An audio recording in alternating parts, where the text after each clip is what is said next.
Hi everyone, in today's video I'm going to show you how to make a coaster or mug rug as they're also sometimes called.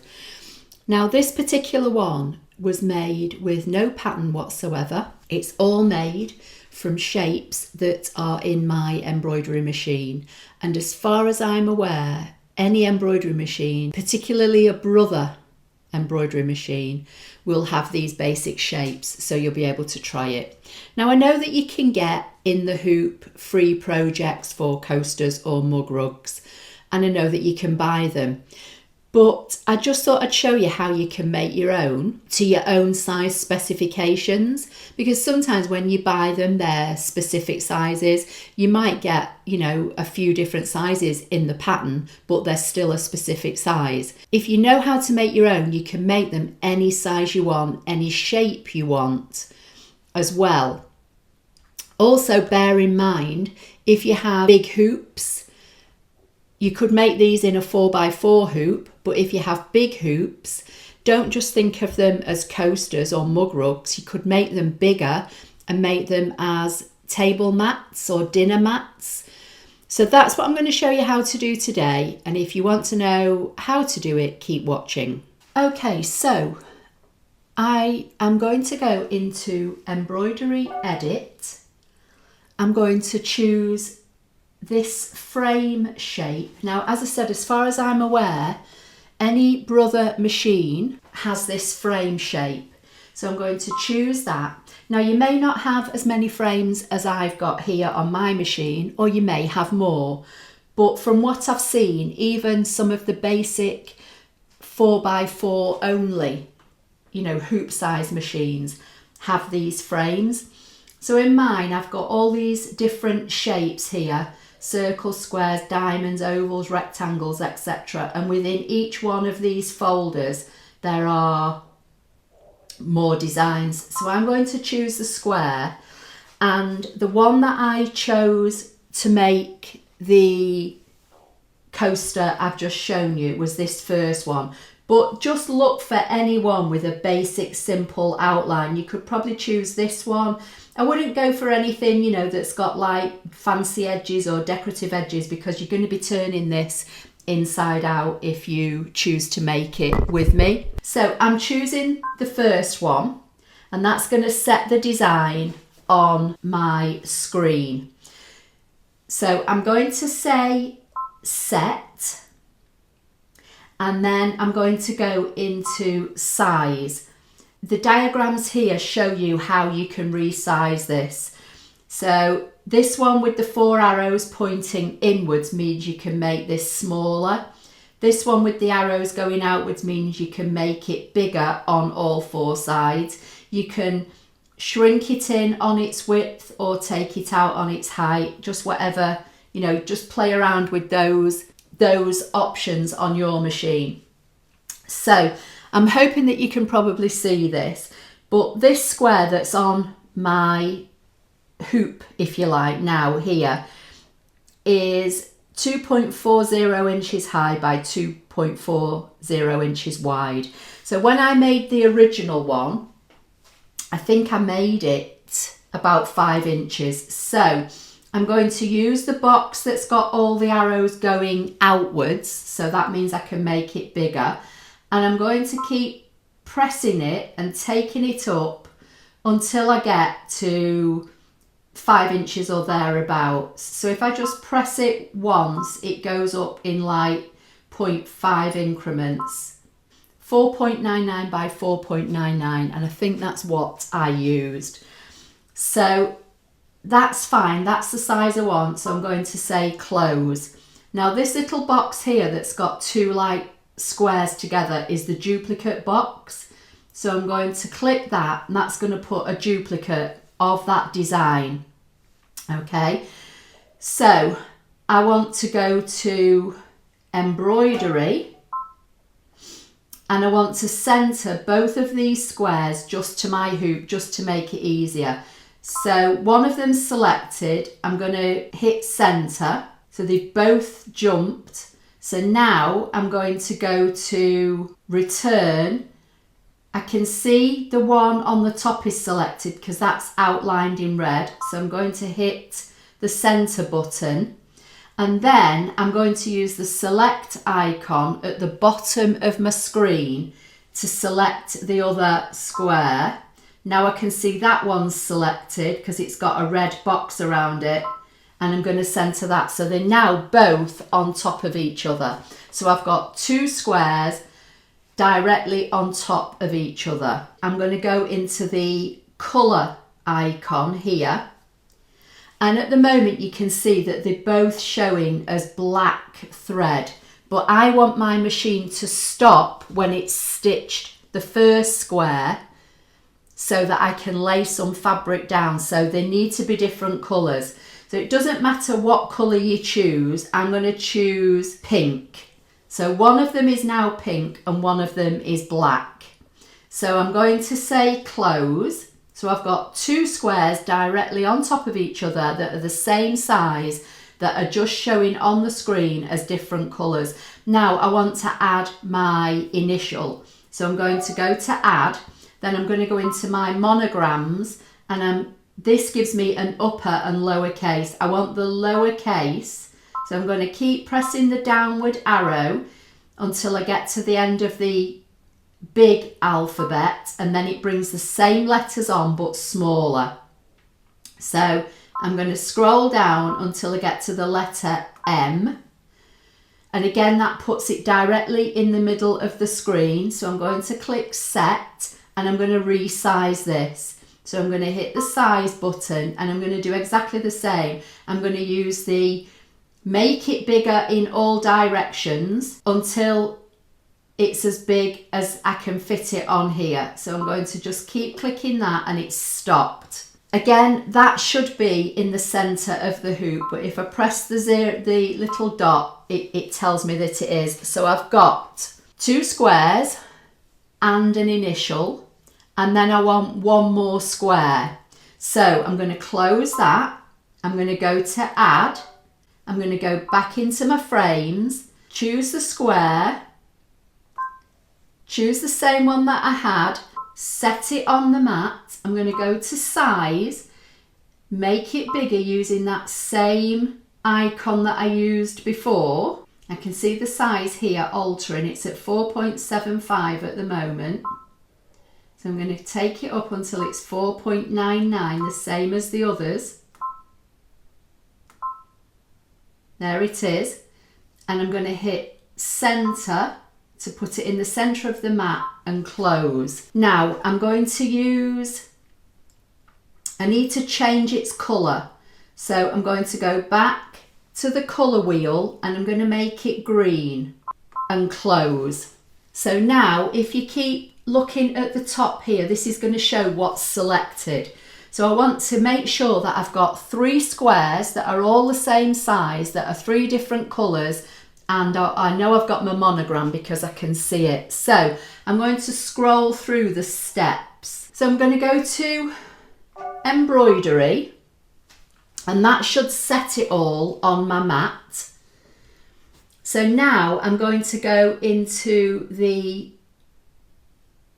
plus minus button, and I'm going to go to the reels, which are the steps, and I want to make sure that I've got all the items that I want. I've got a pink square showing at the moment. If I advance a step, I've got a black square. Then if I advance a step, it starts with the monogram. So I keep advancing through there, and it's showing me the sections of the monogram. And there is my last green square. Everything should be centered in the hoop. So I'm going to close that down, and I'm going to start stitching to show you how this is all going to work. Like I say, bear in mind if you've got a bigger hoop, like I'm using my 8x12 hoop today, but some machines have even bigger hoops. You could make this a rectangle and make it into dinner mats or table mats, or you can make it smaller to fit in a 4x4 hoop. I'm just using my big hoop today. There's no particular reason why. So in my hoop, I have got tearaway stabilizer. Okay, and because I've got this design set on my screen to the middle of the hoop, it's going to stitch it in the middle, and you know, hopefully that will enable you to see it better. But if I was making these, I'm going to make 2 more, and I'm going to put 2 in the same hoop and use my big hoop. But like I say, I'm just hoping that you'll see this better. So my hoop's in, I've got tearaway stabilizer, and I've got my design on the screen. So now I'm going to start stitching this out. So I'm going to put the foot down on my machine, make sure, have one last check that everything looks okay, lock my hoop into place, and I'm ready to stitch my placement. So I'm going to start my machine.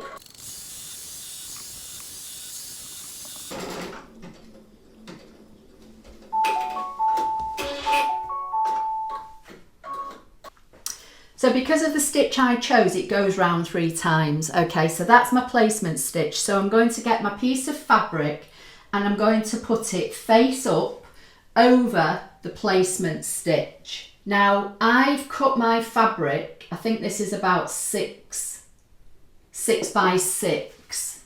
This piece of fabric I think is about 6 by 6 because the square that I placed on my screen was 4.99 by 4.99, so 5-inch square. So I'm going to put the foot down and I'm going to stitch step 2, which is the black rectangle. So the placement stitch I've just stitched out was the pink rectangle that you saw me put on screen. Now I'm going to stitch the black rectangle, which is going to, I'm just going to stop that because the thread has come out of my needle. So I'm going to rethread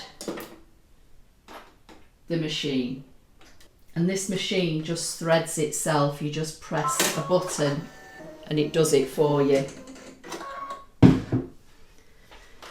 So I'm going to put the foot down. I'm not bothered that I'm missing a couple of stitches at the beginning because this is going to go around a couple of times, and when I do the last step it will all get caught again. So I'm just going to let it stitch out and tack this fabric down.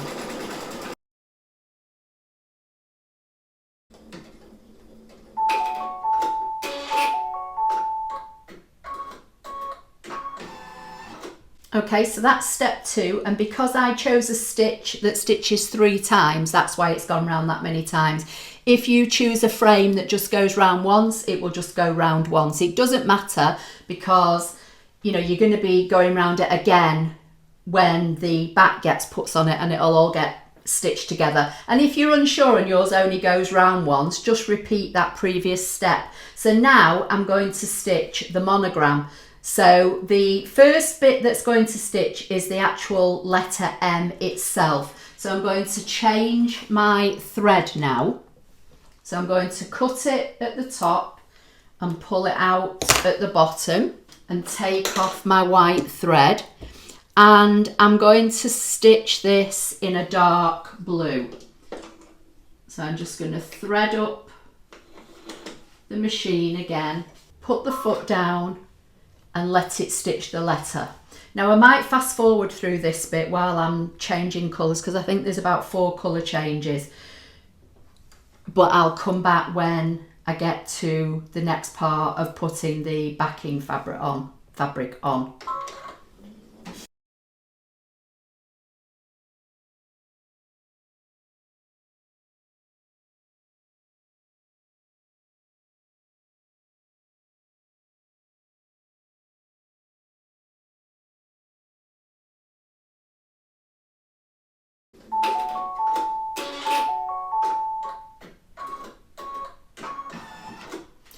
Okay, so that's finished the letter M.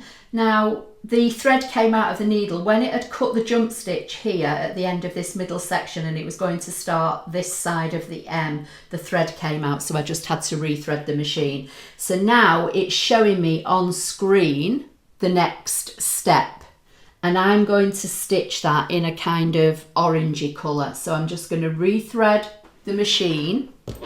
So I'm cutting the thread at the top near the bobbin and then pulling the thread out through the needle. I'm going to put in my next colour. This is a Gutterman that I'm using for this one.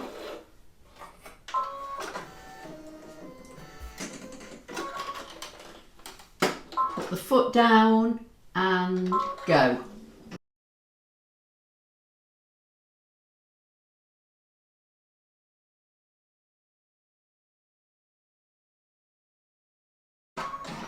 Now this design can have 2 shades of green, but I'm just going to do it all in the one shade. So I'm just going to carry on with the same thread for this next step.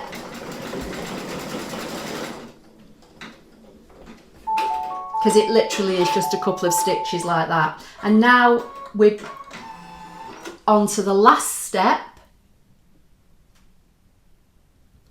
And if I turn you around to the screen, you should be able to see the box. You're not going to be able to see that it's green, but it does show you that it's green thread there. So that's the 3rd box that I put on that I made green. If you remember, the first one was pink, the second one was black, and now this one's green. I'm going to take the thread out because this is I'm going to be sewing this together now. So I'm just going to go back to my regular white Isacord thread for this. You could leave the green in if you want. You're not going to see it because this is going to be turned inside out, but I prefer to use this. So I'm going to thread up the white and I'm just going to bring the hoop forward so that you can hopefully see better what I'm going to be doing in the next step. So now I've got 2 pieces of this fabric and I cut these at 6 inches wide by 5 inches high, and I folded over one edge by 1 inch and pressed it, okay? And I've done that on both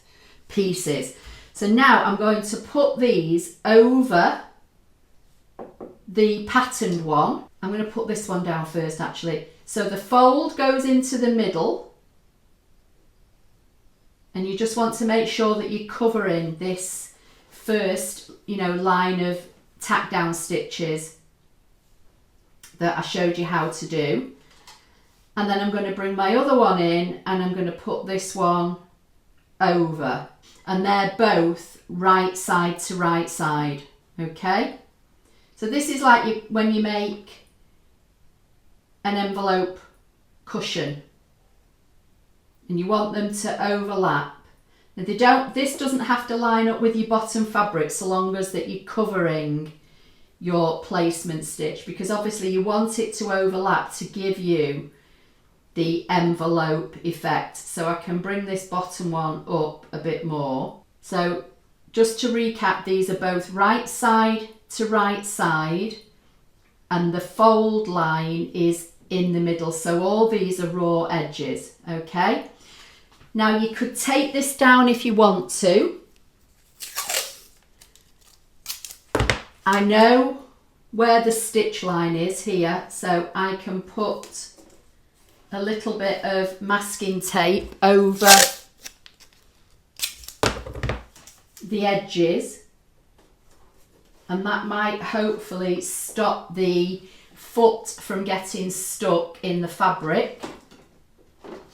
But if you take your time, this will be fine. I'm going to lock that back in and then we're on, as I say, to the last step, 8 of 8. So I'm going to put the foot down and I'm going to press start. I'm going to hold my finger near the stop button so that when it comes round here, just to make sure the foot is going to clear where I've folded this over. And that's okay, so that's fine. It's going to go round and I'm going to do the same when it gets here because I don't want the foot to get caught up in.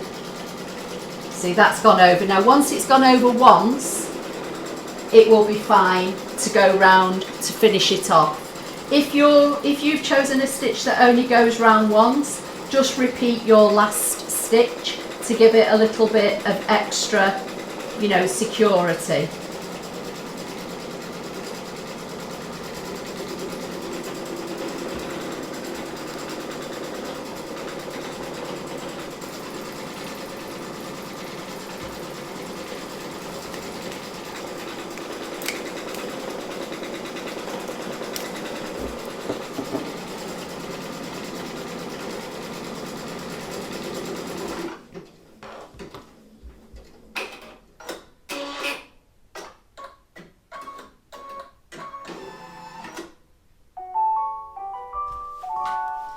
Okay, so that's finished. I'm going to take it out of the machine and switch cameras, and I'll show you what to do next.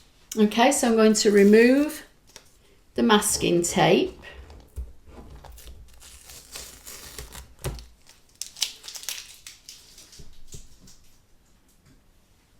Take this out of the hoop.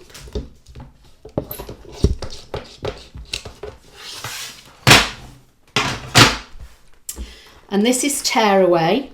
So I'm going to hold on to the stitching and just tear this away.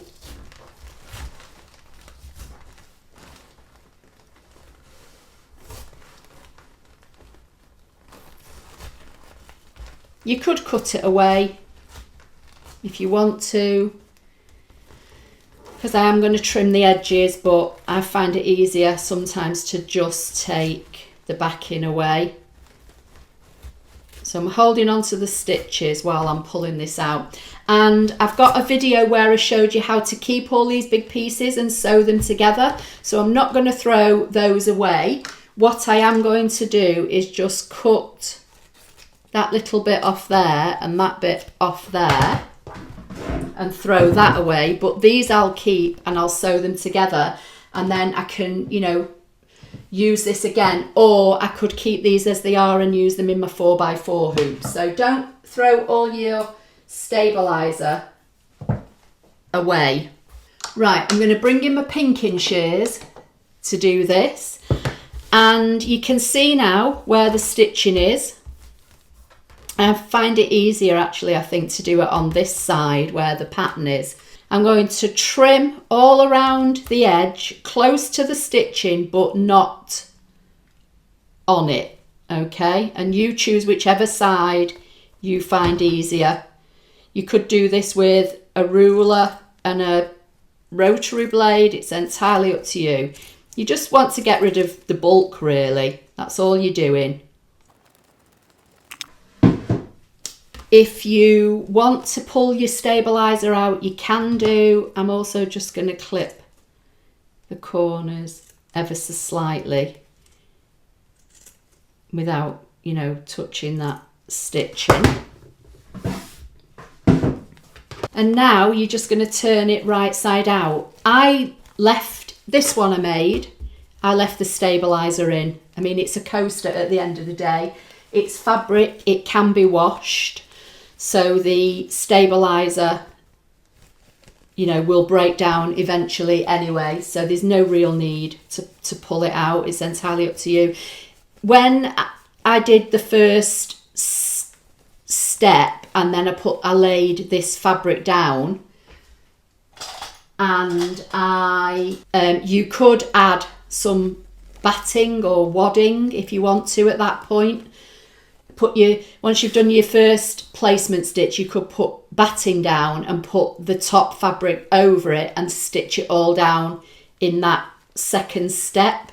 It's entirely up to you. And because you've got that envelope backing on and I overlapped it, you know, with plenty of room, you've got more than enough in there. You don't need to worry about the fact that that wasn't sewn down. I pressed mine and left mine as it was. If you want to put some of that like Wonder Web or double-sided tape in there, you can do, or you could hand stitch it. It's entirely up to you.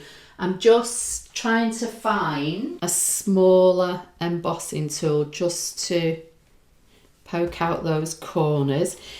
If you use the rectangle shape that's got the rounded corners, you know, you could do that as well. As I say, all Brother machines, as far as I'm aware, have got these basic frame shapes.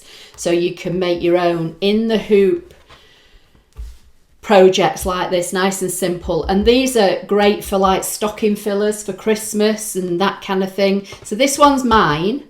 This is for my cousin's husband, Michael. I'm going to do one in this blue with the letter S on for Susan. So that will be theirs, Susan and Michael. And I'm going to make one with an E on for my auntie. Last time I went to see them, I took them all corner bookmarks that I've made on my channel. So I'll either take these next time I go and see them, or I'll keep them for Christmas and I'll pop them in as we give little gifts on Christmas Eve, and then we open our presents, you know, in our respective homes on Christmas Day. So I might pop these into the little Christmas Eve bag, but because this one was for Michael, that was why I chose to do this darker. So like for my cousin, I might use the pink, or I might use a pale blue, but I'm going to use this fabric, I think, for my cousin. So I'm just going to give this a quick press. I had my easy press on. I don't know if that was the little beep that you could hear. So that's the project. So, you know, really simple, really easy to make. If you've not made in the hoop projects before, it's a fairly beginner project. It's just a case of making sure that you get your shape that you put on centered into your hoop. If you center it, you know that everything's going to line up on top of each other. But, you know, the more experienced of you may have other ways of doing this. But I just thought, you know, have an experiment with my machine. You know, I'm not an expert in machine embroidery. I, you know, tend to bring you card making projects or scan and cut projects. But I kind of came up with this idea one night in bed, and I tried to work out how you would do it. And I practiced it with this one and it worked. So I thought I would, you know, share and show you how you can do it with your machine. So I hope you like the project. Please give the video a thumbs up. Don't forget to subscribe, and I'll see you in the next video. Thank you.